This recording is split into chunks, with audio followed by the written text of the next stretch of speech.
시내산에서 하나님께서 이 광야 교회에 두 가지를 주셨는데 십계명과 바로 이 성막의 제도, 제사의 규례입니다. 하나님께서 구약의 예배를 장차 오는 성도들의 예배를 설명하시기 위해서 다섯 가지를 제정을 하셨죠. 바로 번제와 소제, 화목제와 속죄제와 속건제입니다. 이 번제라고 하는 것은 전적인 헌신, 바로 하나님의 항시 있는 은혜. 오늘 찬양대가 노래한 것처럼 항시 있는 하나님의 은혜, 그것에 대한 화답이 바로 번제고요. 소제는 유일하게 5대 제사 중에 피 없이 드리는 제사로 완전히 나라는 것이 가루처럼 빻아지는 그러한 자기 부인, 이게 소제의 의미죠.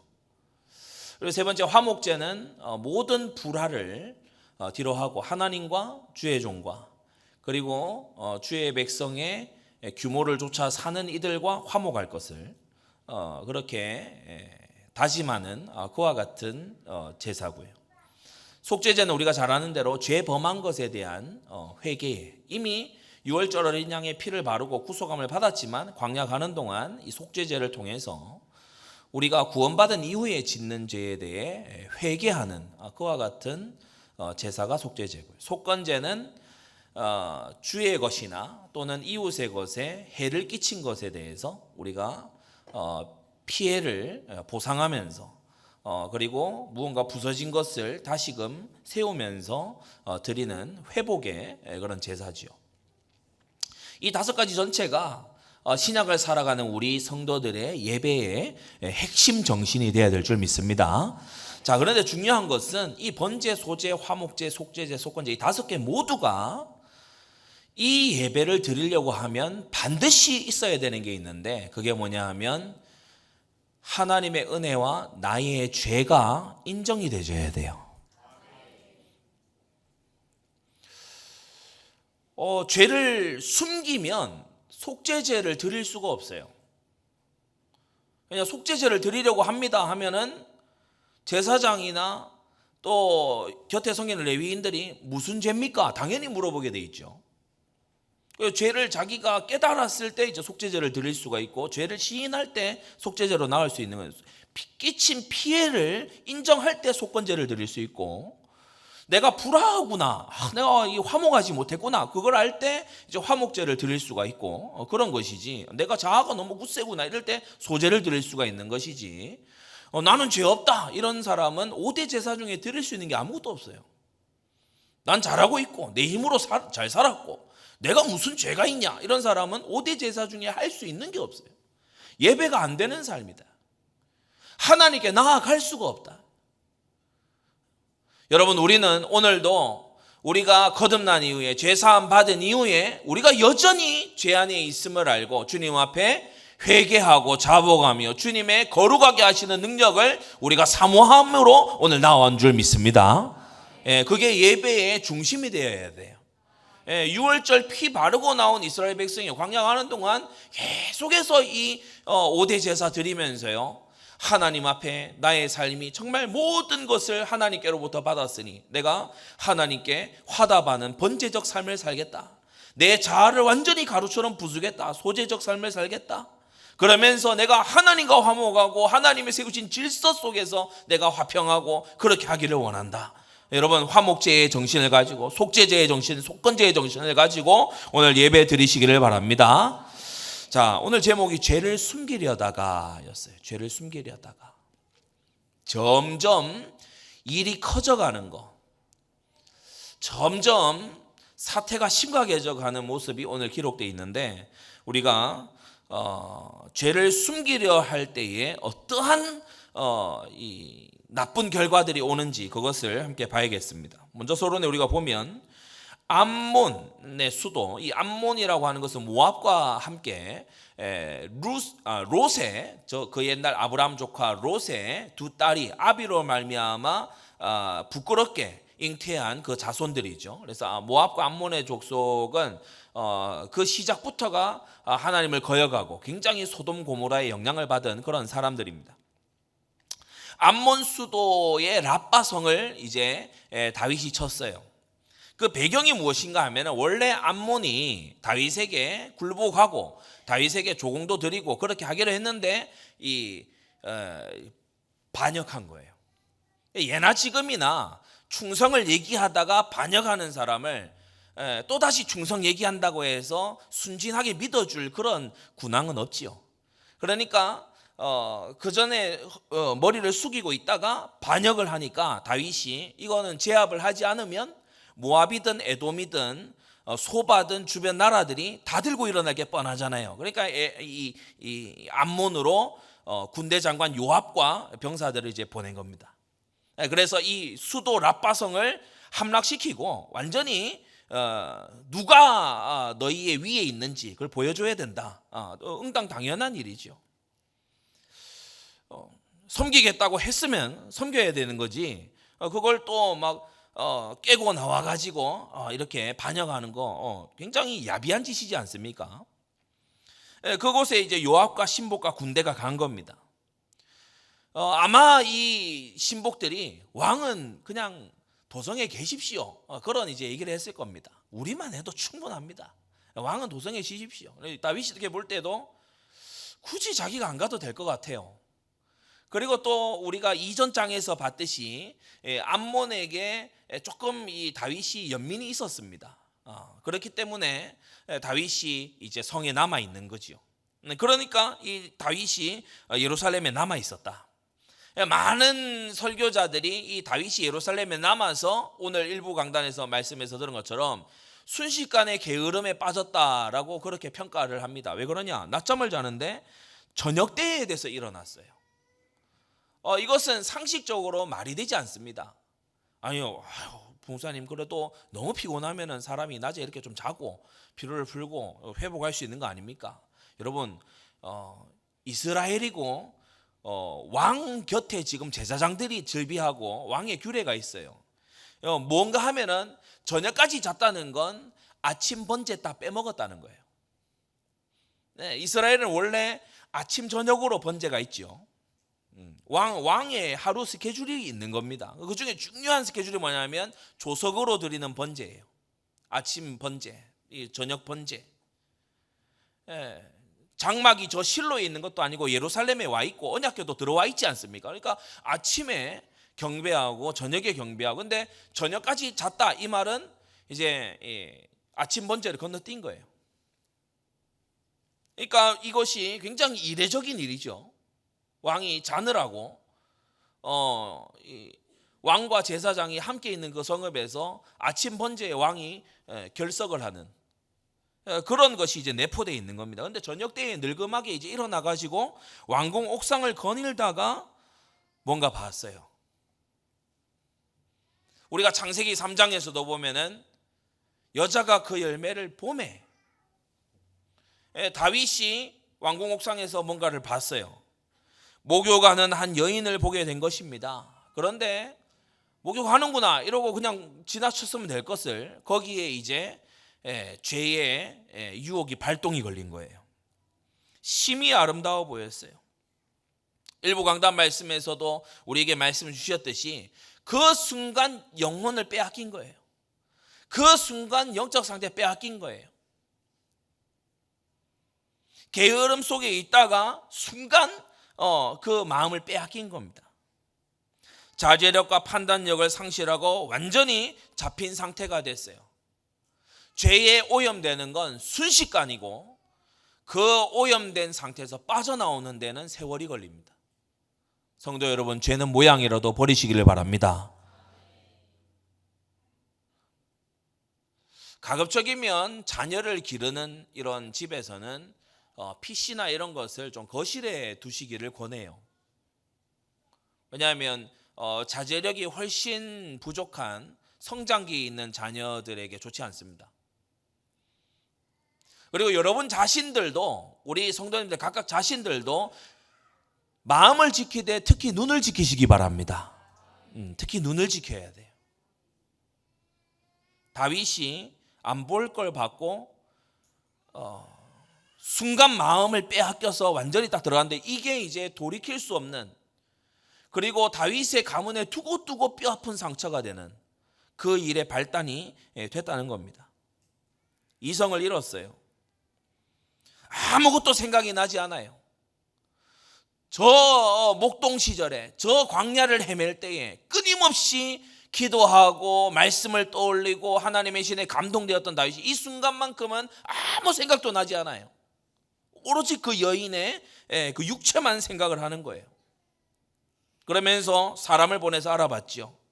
지난주에도 지지난주에 우리 말씀 받았듯이 이 죄를 생각만 한 게 아니고 이제 행동을 한 겁니다. 사람을 보내서 누군지 알아봐라. 그 여인이 누군지 알아봐라. 알아보니 아히도벨의 손녀고, 이름난 책사인 아히도벨의 손녀고 우리아의 아내인 거예요. 여기서 멈출 수 있었어요. 내 신복의 아내구나. 내가 진짜 미친 마음을 가졌었구나. 신복의 아내구나. 근데 다윗이 여기서도 브레이크를 잡지 않습니다. 남의 아내지요.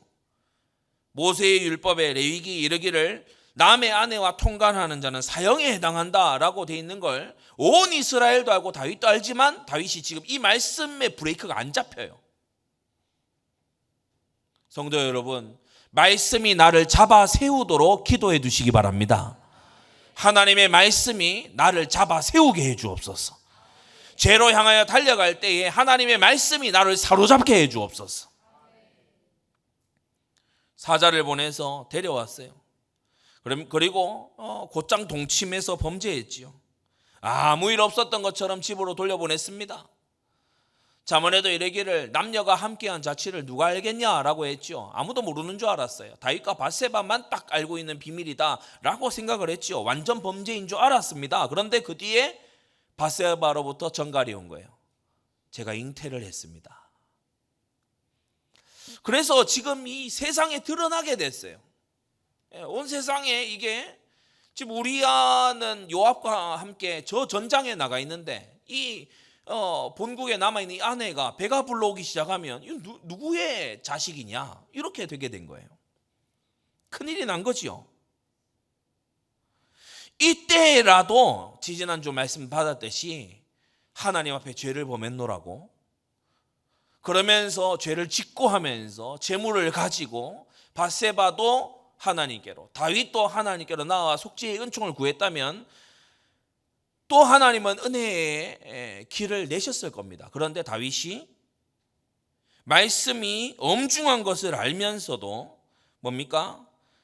수치와 모멸을 면하고 죽음을 면하는 길은 숨기는 거라고 생각했어요. 자, 우리가 이번 주 강단 말씀에서 꼭 유념해야 되는 게 죄를 숨기지 말아야 됩니다. 죄를 감추고 덮으려고 스스로 이 죄를 숨기려고 하지 말아야 돼요. 우리는 죄를 하나님 앞에 낱낱이 아뢰고 사함을 얻고 회개하고 돌이키고 그것을 내다 버리고 하나님 앞에 다시 서야 될 줄로 압니다. 다윗이 숨기려고 하기 시작했어요. 이 죄를 드러내면 비난받을 것이 뻔하니까. 근데 이제 이 숨기려고 해서 이제 더더욱 일이 커져 버린 거죠. 비난받을 일이 이제는 저주와 재앙을 불러들이는 일로 커져버린 거예요. 다윗이 오늘 본문에 요압에게 이제 편지를 써서 보냅니다. 6절부터 보면 기별을 보냅니다. 햇사람 우리아를 소환해라. 다시 오라고 해라. 전쟁터에서 한참 싸우고 있던 장군 우리아를 불러들였어요. 우리아가 도착했습니다. 그러니까 7절에 요압은 잘 있냐? 안부를 묻고 군사들은 잘 있냐? 안부를 묻고 전쟁은 어떻게 되고 있냐? 전황을 묻고 이제 본심은 주로 끝에 나오잖아요. 본심은 뒤에 나옵니다. 자, 오늘 네 가지로 이 다윗이 머리 안 좋은 사람이 아닙니다. 머리 굴리는 거 보면요, 그야말로 세상 말로 살벌하게 머리 굴립니다.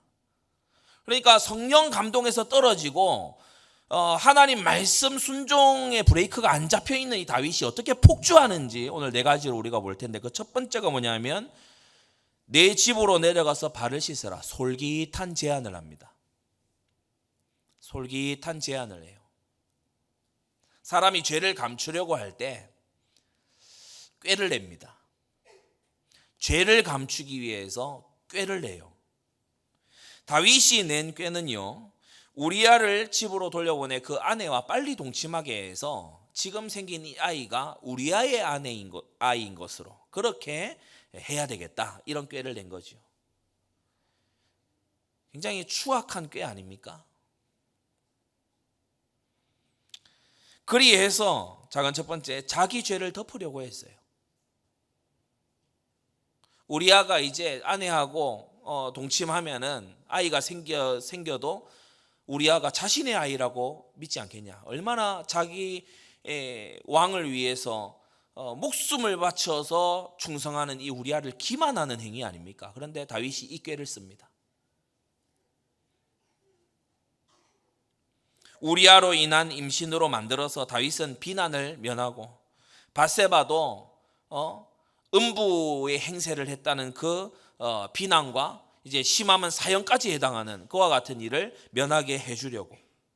그래서 보면 우리아에게 집에 가서 발을 씻으라라고 한 다음에요, 우리아가 문을 나서자 왕의 식물을 함께 아주 좋은 시간을 보내라는 의미죠. 왕의 식물을 뒤따라 보내고 애를 쓰는 겁니다. 그런데 작은 두 번째로, 우리아는 왕궁 문에서 신하들과 함께 밤을 지냈어요. 그 왕궁을 벗어나질 않는 거예요. 집으로 내려가야 될 거 아닙니까? 근데 이 우리아가 안 내려가요. 이 우리아가 안 내려간 이유에 대해서 이 본문에 전쟁터에서 생명 걸고 고생하는 병사들에게 장군으로서 모범이 되기 위해서 이제 내려가지 않은 거지요. 왕의 명예롭지 못한 제안을 따르지 않았습니다. 그러니까 다른 이 생사고락을 함께하는 전우들이 지금 저 암몬의 랍바선, 그것도 수도를 함락하는 작전이니까 얼마나 이 전쟁이 심하겠습니까? 그런 곳에서 싸우고 있는데 내가 편히 집에 돌아가서 아내와 자고 이런 걸 할 수가 없다. 다윗이 10절에 묻지 어찌하여 네 집으로 내려가지 아니하였느냐. 그러니까 우리아가 대답합니다. 언약궤와 이스라엘 영체와 내 주 요압과 왕의 신복들이 빈들의 진을 치고 있는데 내가 어떻게 집에 가서 먹고 마시고 내 처와 같이 자리이까? 내가 이 일을 행치 아니하기로. 그러니까 다윗이 여기서 이제 완전히 계략이 실패하는 거예요. 우리아가 뭐라고 얘기하죠? 왕의 사심과 왕의 혼의 사심을 가리켜 맹세합니다. 이 우리아의 충성심에 다윗이 할 말을 이런 거예요. 다윗의 첫 번째 계책이 실패한 겁니다. 꾀를 냈는데 그 꾀가 안 통했어요. 계책을 내고 솔깃한 제안을 냈는데 그게 안 통해요. 꼼수를 부려봤는데 우리아가 워낙 정수야. 그래서 꼼수가 안 먹혀 들어가. 이거 안 통하네. 자, 큰 두 번째, 이제 압박과 회유가 들어갑니다. 꾀를 써서 구슬려 보려고 했는데 안 되니까 이제 압박을 합니다. 은근히 압박을 하는데 그 첫 번째가 뭐죠? 내일 내가 너를 전장으로 다시 보낼 거다. 여기 와서 네가 여기 있는 게 아니고 이제 내가 들을 보고를 들었고 하니 내 호의는 여기까지고 내일이 되면 널 다시 전장으로 보낼 거야. 다윗이 딱 잘라 얘기합니다. 내일은 너를 전장으로, 죽음이 엄습하는 그곳으로 내일 너를 보낼 거다 다시. 그러면서 예루살렘에 두는 거예요. 하루 온종일을 예루살렘에 둬요. 내일 갈 거다라고 얘기만 해놓고 이제 온 낮 시간 동안 예루살렘에 머물게 두는 거예요. 자유를 준 거예요. 내일이면 갑니다. 뭐 성문 앞에 뭐 못 갑니다. 가로막는 사람도 없습니다. 왕도 뭐 어제 이미 뭐 아내를 가서 만나라 이런 얘기도 했었고, 몇 걸음 가면, 그러니까 왕궁 이 옥상에서 밧세바가 있는 곳이 내려다 보일 정도니 몇 걸음 가면 사랑하는 아내가 있습니다. 내일이면 갑니다. 전쟁에서 사람이 살고 죽는 것은 사람에게 속하지 않은 거라 자신의 목숨도 장담 못합니다. 눈앞에 두고 보지 못하는 거예요. 우리아가 이런 상황에 압박을 느낄 거라는 걸 다윗이 딱 내다본 거죠. 살벌하게 머리 쓰지 않습니까? 내일 너 간다. 그리고 가만히 두는 거예요. 전쟁터에 다시 가서 살아 돌아오지 못할 수도 있어요. 아내가 보고 싶지 않겠습니까? 그래도 낮 시간 동안 예루살렘 왕궁을 떠나지 않고 우리아가 계속 있는 거예요. 왕의 신복들과 함께 계속 있는 거예요. 그러니까 작은 두 번째, 이제 밤이 되니 다윗이 저를 불러서 먹고 마시고 취하게 했다고 했어요. 야, 앞에 내일 갈 거야, 이게 압박이었다면, 내일 너를 보낼 거야, 이게 압박이었다면, 이제 두 번째는 회유를 하고 유혹을 하는 거죠. 술을 먹여버리는 거죠. 그의 집으로 가서 자게 하려고 굳건했던 마음이 풀어지도록 자제력을 잃게 만들려고. 여러분, 희한합니다. 죄를 범하고 죄를 감추는 사람은 마귀 비슷해져요. 유혹을 받은 다윗이 유혹자가 되는 걸 우리는 지금 보고 있습니다. 죄는 누룩처럼 번져서 내가 유혹받은 줄 알았는데 어느 순간 보면 내가 유혹을 하고 있는, 다윗이 저를 불러서 저로 그 앞에서 먹고 마시고 취하게 했어요. 성적인 충동을 일으키도록. 험한 전쟁터를 누비고 온 장군이 술을 먹고 많이 취하고 이렇게 되면 어떻게 되겠습니까? 그러나 우리아는 맹세한 대로 집으로 가지 않았다. 두 번째도 실패한 거예요. 그래서 세 번째, 야, 이거 꾀를 내도 안 되고 압박도 회유도 통하지 않아요. 그래서 세 번째, 다윗이 또 한 번 더 선을 넘어가기 시작합니다. 우리아의 아내를 범한 것도 이미 한참 이 말씀을 거역하고 죄를 범한 것인데, 우리아를 속여서 이제 네 아이인 것으로 해라라는 꾀까지 갔다가 이제 압박과 회유까지 수단을 부려봐도 안 되니까 이제는 선을 완전히 넘어가서 어떻게 합니까? 우리아를 살해하는데 자신이 뒤로 숨고 요압을 시켜서 암몬 사람의 손을 빌려 우리아를 죽이는 이런 짓을 벌이지요. 함정을 파고 요압과 공모합니다.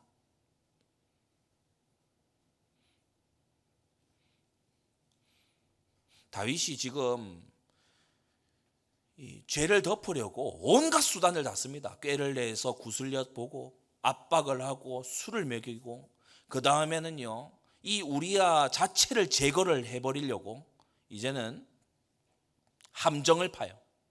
요압과 은밀하게 공모해서 이 사람을, 이 우리아를 완전히 죽이려고 드는 거예요.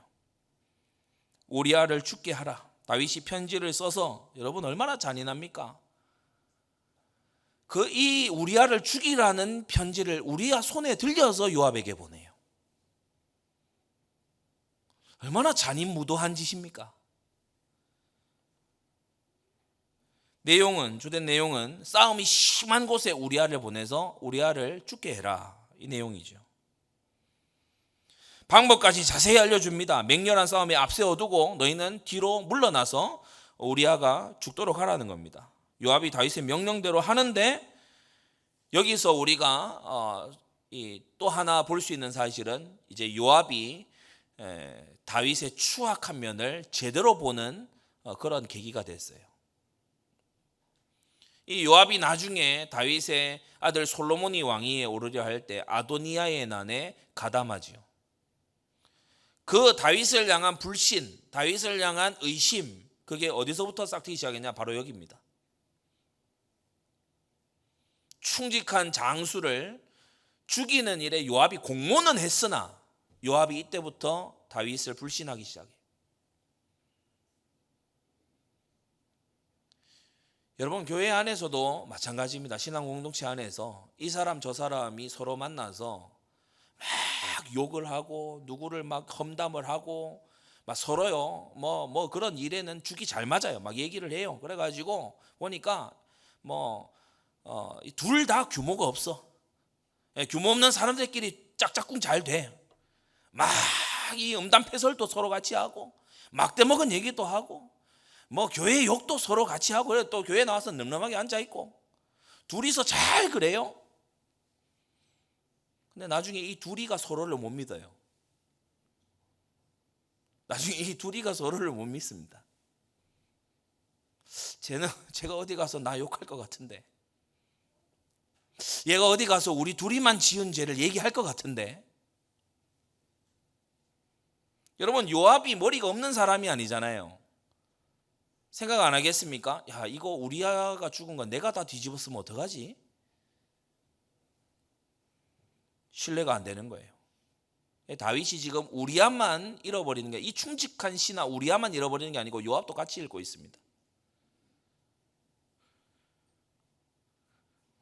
요압이 보고하지요. 우리아가 결국은 이 암몬 자손의 손에 죽었어요. 후퇴를 모르는 충성된 이 우리아가요, 암몬 자손 손에 죽었어요. 그리고 요압이 사자를 보내서 보고합니다. 왕의 신복 중 몇 사람이 죽고 헷 사람 우리아도 죽었다.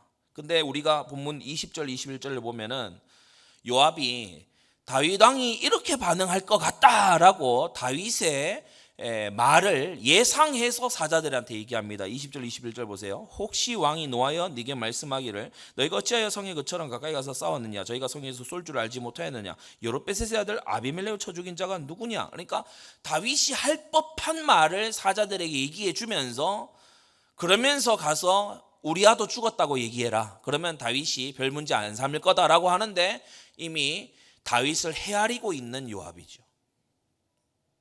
다윗이 어떤 연기를 하고 어떤 처신을 할 거다라는 걸 다윗 머리 꼭대기에 서려고 하는 요압의 모습입니다. 그래서 요압에게 완전 신의를 잃은 이런 모습도 우리가 볼 수 있습니다. 세 번째, 이 보고를 듣자 다윗이 야, 걱정하지 마. 야, 우리아 죽은 일로 요압 장군한테 걱정하지 말라고 해. 칼은 이 사람이나 저 사람이나 죽이고, 야, 전장에서 죽는 것은 유명한 말로 병가지 상사야. 우리가 전쟁하다 보면 사람이 죽을 수도 있고 우리가 죽이기도 하고 그런 거야. 전사를 했다니까 안타까운 일이지만 이 일로 크게 상심하지 말고 힘을 내서 이기라고 그렇게 전해.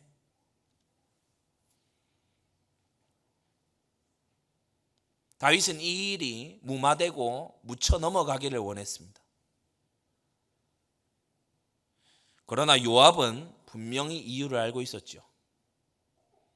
패배에도 왕이 문책하지 않고 이렇게 자신을 격려하는 것이 석연치 않은 일인데 분명히 뭐가 있다. 우리아와 다윗 사이에 분명히 무엇이 있다. 아직 요압이 밧세바 사건까지는 모를지라도 분명히 우리아와 왕 사이에 무언가가 있다. 우리아가 죽었다는 소식을 사자들이 들고 온 이후 우리아의 처 밧세바가 호곡하고 장사를 지냈다고 했어요.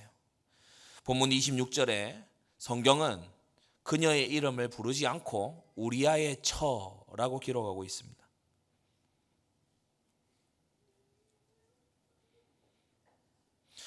마지막 네 번째, 7일의 장사를 마치고 즉시 밧세바를 데려와서 아내를 삼습니다. 이게 이제 다윗이 보여주는 죄를 감추는, 죄를 숨기는 마지막 부분인데 신속하게 은폐했어요.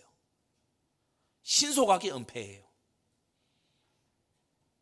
우리가 왜 야구 경기 이렇게 보면은 투수가 공 던졌을 때 포수가 이렇게 받으면 탁 날아왔을 때 딱 이렇게 받는 포수가 있는가 하면 이렇게 받는 포수가 있습니다.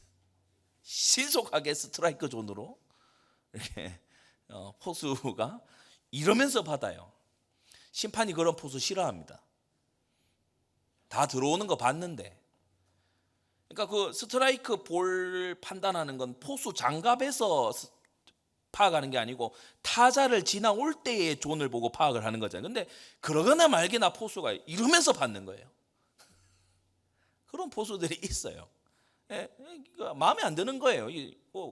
관중들도 볼 때 뭐 저런 짓을 하고 있냐 이렇게 싶은 거죠. 다윗이 지금 하나님 보실 때도 그렇고 오늘 저와 여러분들이 볼 때도 장사를 마치자 바로 다 밧세바를 불러다가 철을 딱 삼는데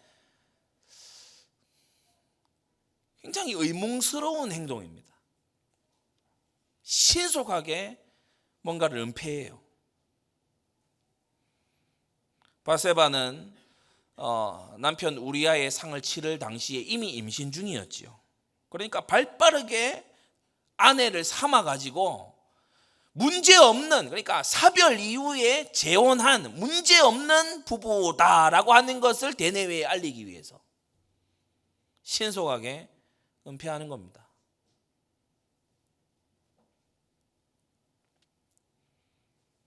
밧세바가 아들을 낳았는데 불륜으로 잉태된 아이를 출산했죠. 하나님의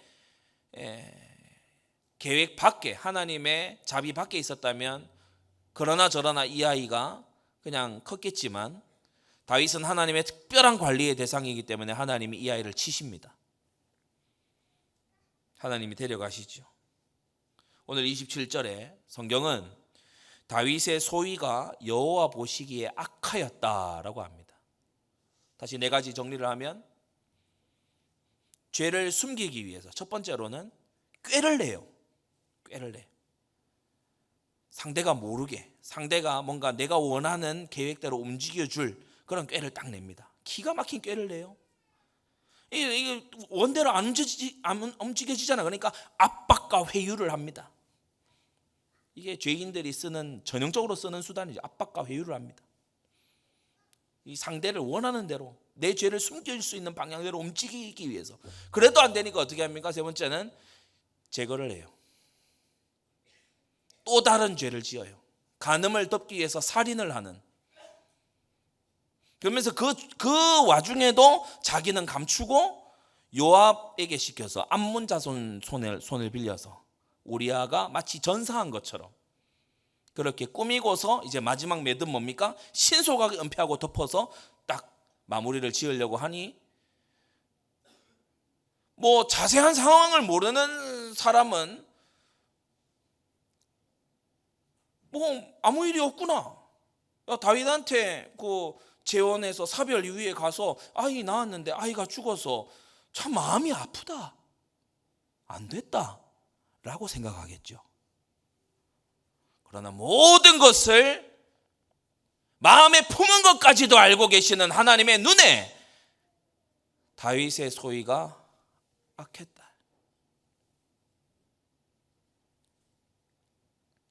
다윗이 행한 일이 주님을 노하시게 했습니다. 여호와 보시기에 악하였더라. 이 말로 맺는 이유가 뭐냐? 하나님과 더 이상 좋은 관계가 아니라는 거예요.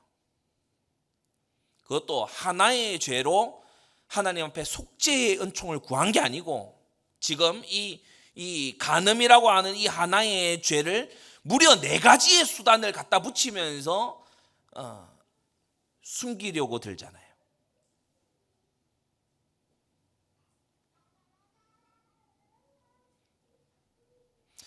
그러나 하나님은 먼저 당신의 종을 보내셔서 나단, 당신의 종을 보내셔서 다윗을 책망하시고 그 죄를 드러내어 회개하게 하시고 다윗으로 눈물 흘리게 하시고 다윗의 집을 치시면서 그 자손들에게 교훈하신 것은 하나님의 은혜입니다.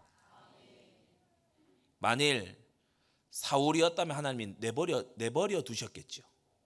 그냥 버려 두셨을 겁니다. 징계 이런 거 없이 그냥 버려 두셨을 겁니다. 망하는 날에 망할 것만 딱 남아있는 그냥 버려둔 상태예요. 근데 다윗은 주의 종이 와서 책망하고 그리고 밧세바와 사이에서 나온 첫째 아들이 죽고 그러면서요 이 선지자가 와서 경고하고 그야말로 사람 막대기와 인생 채찍으로 하나님이 다스리시는 거예요. 사무엘하 7장 14절에 주님께서 미리 말씀하셨죠. 사람 막대기와 인생 채찍으로 관리해 주겠다고. 결론입니다. 다윗은 죄를 숨기려다가, 여러분 이 하나의 동기, 죄를 숨기려다가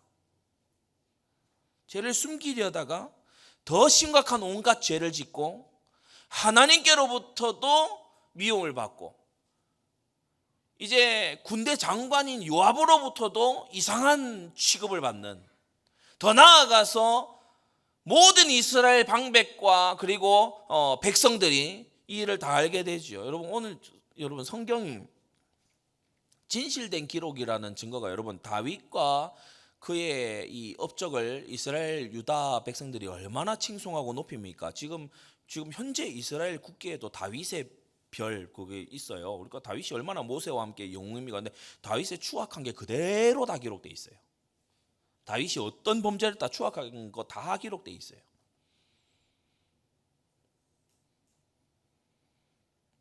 다윗은 죄를 숨기려다가 더 깊은 수렁에 빠지게 되었습니다. 성경 한 구절 말씀 꼭 기억하시기 바랍니다. 잠언 28장 13절에 자기의 죄를 숨기는 자는 형통치 못하나 죄를 자복하고 버리는 자는 불쌍히 여김을 받을 것이다. 오늘 이 주일에 여러분이 마음으로 품었던 또는 이미 저지른 죄를 은폐하고 있는 그 모든 더럽고 냄새나는 죄들을 주 앞에 오늘 이 전에서, 여러분이 오늘 점심시간 또 오후 예배 그 이후 시간 여러 교제의 대화들을 할 수도 있지만 여러분이 따로 성전에서 홀로 하나님 앞에 참으로 자복하고 회개하며 다윗처럼 이렇게 악화일로로 가지 않도록 오늘 하나님께 돌이키고 오늘 하나님께 사죄와 회개의 은총을 구하는 여러분 되시기를 우리 주 예수 그리스도의 이름으로 축원합니다. 기도하겠습니다. 거룩하신 아버지 하나님, 우리의 죄를 대속하시고 우리의 일평생 가는 길 동안 회개하고 자복하는 은혜를 주사 우리로 하여금 점점 죄에 대하여 죽고 점점 의에 대하여 살게 하시려고 우리를 구속하신 하나님, 그 성령 충만하고 은혜를 베풀기까지 했던 이 다윗이 잠깐 게으름 속에 있다가 제어되지 않는 육체의 욕망에 빠져들어가서 그 죄를 다시 숨기려 추악하고 더럽고 너무나 끔찍한 죄를 짓는 것을 보며 우리의 마음에 큰 교훈을 얻게 하여 주시옵소서.